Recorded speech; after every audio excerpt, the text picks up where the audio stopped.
اعوذ باللہ من الشیطان الرجیم بسم اللہ الرحمن الرحیم لا تحسبن الذین کفروا معجزین فی الارض ومأواہم النار ولبئس المصیر۔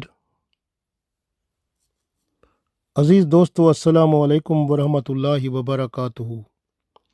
سورہ نور آیت نمبر 57 تلاوت کی ہے۔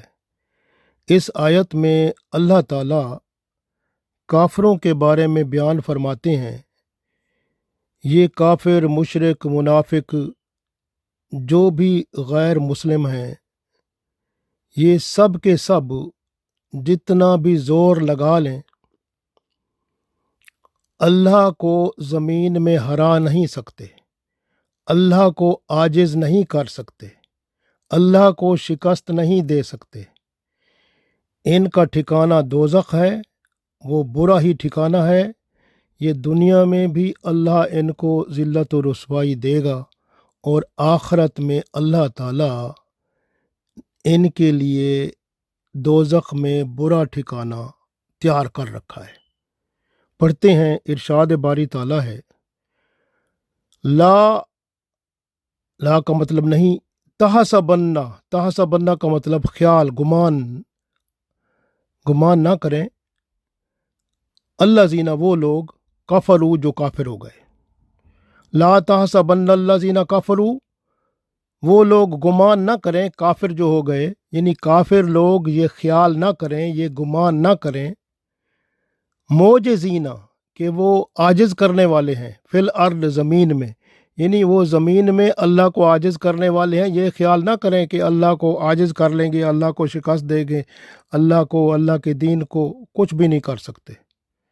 ومأواہم النار، ان کا ٹھکانہ تو، ومأواہم، اور ان کا ٹھکانہ نار، جہنم ہے، آگ ہے، تو اور ان کا ٹھکانہ آگ ہے۔ ولبئس المصیر، بئس کا مطلب ہوتا ہے برا، مصیر ٹھکانہ، تو ان کا ٹھکانہ یعنی گھر، ان کا گھر بڑا برا ہے۔ تو اللہ تعالیٰ نے ارشاد فرما دیا، لا تحسبن الذین کفروا معجزین فی الارض ومأواہم النار ولبئس المصیر۔ کافر لوگ یہ گمان نہ کریں کہ ہمیں زمین میں عاجز کرنے والے ہیں، بلکہ ان کا ٹھکانہ تو دوزخ ہے، آگ ہے، اور وہ بہت ہی برا ٹھکانہ ہے۔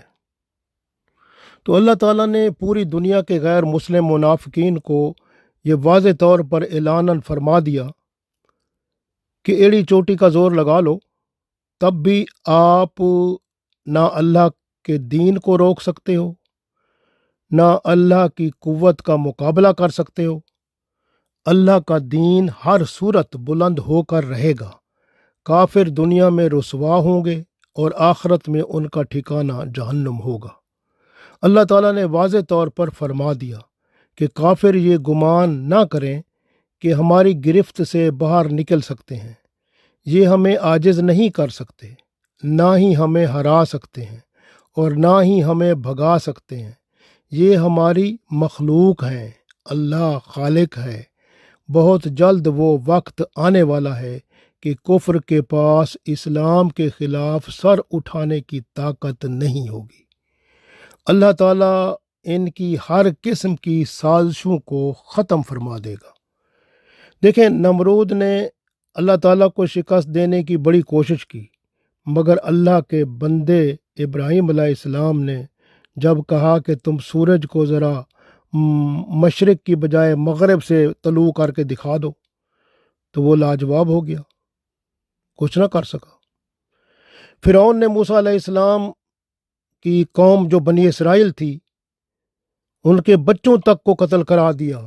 جب اس نے خواب دیکھا کہ کوئی ان بچوں میں سے ایک آدھ ہوگا ایسا جو تیری سلطنت کو ملیہ میٹ کر دے گا، تو اس نے بچوں کو ہی مروانا شروع کر دیا۔ پھر بھی دیکھیں کہ اللہ تعالیٰ نے اس بچے کو، جس کا نام موسیٰ علیہ السلام تھا، انہی فرعون کے گھر میں اس کی پرورش کرائی، اس کو پالا پوسا گیا، اور پھر اسی کے ذریعے ہی یہ فرعون کی حکومت بھی ختم ہوئی، خود بھی تباہ و برباد ہوا اور پانی میں غرق ہوا۔ نوح علیہ السلام کے زمانے میں کتنے بڑے بڑے سرمایہ دار اور با اثر لوگ تھے جنہوں نے اللہ اور اللہ کے بندے نوح علیہ السلام کا مذاق اڑایا، احکامات الہی کو پس پش ڈال دیا۔ سب کے سب ان کے تکبر خاک میں مل گئے۔ رب نے سب کو پانی کے سیلاب میں بہا کر ان کا نام و نشان تک مٹا دیا۔ شعیب علیہ السلام کے زمانے میں لوگ تکبر سے خواہشات کے پجاری تھے، پورا وزن لیتے تھے جب چیز لیتے تھے، لیکن جب دیتے تھے ڈنڈی مارتے، وزن میں کمی بیشی کرتے تھے۔ اللہ تعالیٰ نے ان کے تمام گھمنڈ جو تھے، تمام ان کے فخر و غرور، تکبر جو تھے، سب کو خاک میں ملا دیا، ان کو عذاب سے دوچار کیا۔ لوط علیہ السلام کے زمانے میں دیکھیں لوگ رب کو بھلا چکے تھے، حتیٰ کہ لوط علیہ السلام کے جو لوگ تھے زمانے کے، اللہ کو بھی نہیں مانتے تھے، وہ ایتھیسٹ بن گئے تھے، داریے بن گئے تھے، بے حیائی اور فحاشی اور معاشرتی برائیوں میں مبتلا ہو گئے تھے، اور مرد گے بن گئے تھے، عورتیں لیسبین بن گئی تھیں، مغرور بن گئے تھے۔ اللہ کے غرور یعنی جو اللہ نے ان کے غرور کو توڑا اور پھر ان کو ایسا جھنجھوڑا کہ ان میں سے ایک بھی نہ بچا۔ رسول اللہ صلی اللہ علیہ وسلم کے زمانے میں قریش مکہ کتنے ظالم اور متکبر تھے۔ اللہ تعالیٰ نے بدر کے میدان میں ان کے تکبر کا ملیہ میٹ کر دیا اور جزیرہ عرب کو رسول اللہ صلی اللہ علیہ وسلم کے حوالے کر دیا۔ اسی طرح سے آپ دیکھیں دنیا کے فرعون اور نمرود اس وقت امریکہ، اسرائیل اور یورپ ہیں، جو بھی یہ سارے جتنے بھی ہیں، یہ سارے کے سارے جو ہیں، یہ سر جو اٹھا چکے ہیں، اب ان کی باری ہے، جو بہت جلد آپ سب لوگ دیکھیں گے کہ کیا ہوتا ہے۔ اللہ سے بھلا کون مقابلہ کر سکتا ہے؟ وہ تو مالک ہے، خالق ہے، بصیر ہے، سمیع ہے، علیم ہے، قادر ہے، قدیر ہے، جبار ہے، قہار ہے۔ اس کی شان بہت عظیم ہے۔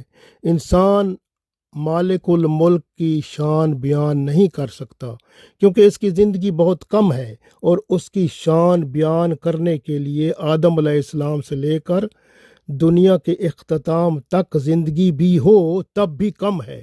وہ اتنا عظیم ہے، اتنا اکبر ہے، جس کی شان ہم بیان نہیں کر سکتے۔ اللہ سے دعا ہے کہ اللہ تعالی ہمیں ہر قسم کی گمراہی سے بچائے، اور ہر قسم کے نقصان سے بچائے، اور ہر قسم کی برائی سے بچا کے ایمان کامل، اعمال صالح اور تقوی کا اعلیٰ مقام عطا فرمائے، اور ہدایت کامل کے ساتھ اس دنیا میں رکھے اور اس دنیا سے رخصت فرمائے۔ آمین۔